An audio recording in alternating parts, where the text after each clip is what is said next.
गुरुस्वामी। ओम नमो भगवते जदुनंदनाय सुकांति सुताय श्री केशवचंद्राय। कल्याण देली तोते द्वितीय भाग चरम षष्ठ पुष्प द्वितीय पाखुड़ा अष्टविंशतितम संख्या। चरम पुरुषों कल्याण टिके पाई केते जुग अपेक्षा करने को पड़े। केवल अपेक्षारत साधक व्यतीत अन्य केही अनुभव करिपारिबे नाही। किंतु आज केउ जन्मर केउ पुण्य प्रभाव से अजाचित भाव कल्याण दे चली ता केवल तांको ही जना।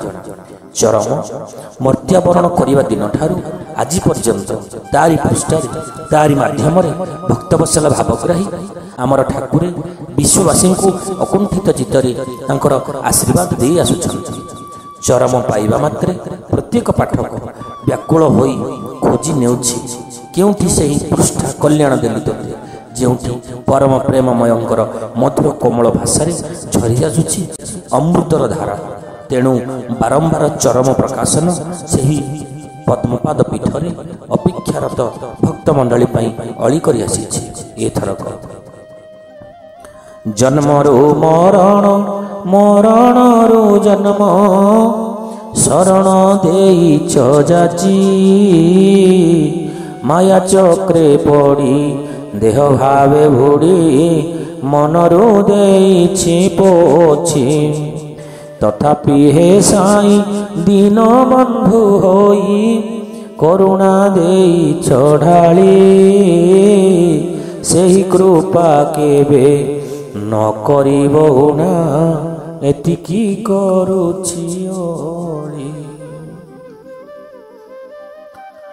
चरमरे धन मर बुझिछि तोहर मन वेदना पूरण होई नियली बासना वृथा अभिमान करी मनरे रहिबु भाविछु अति दूररे।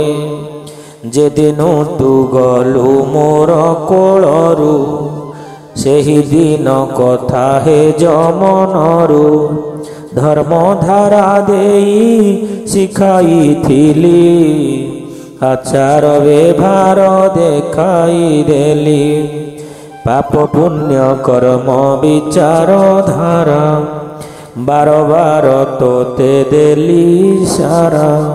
प्रकृति नियम बुझाइथिली घरर चलनी शिखाई देली तथापि धन तू शिखिलु नाही कर्मधारा टाणे रखिलु नाही। विषयारे सेही पुरुणा कथा मनरे रखी तू नइलु मथा।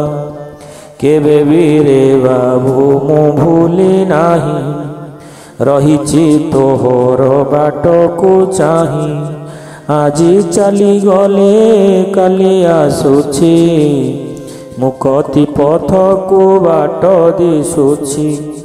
मने पका मोर पूर्व कल्याण कर्मधारा मने कररे टाण लभिबु शेषरे मोर आशीष विश्वनाश जीव लभि पीयूष। तोर चिर मंगल कांक्षी पिता गुरुस्वामी।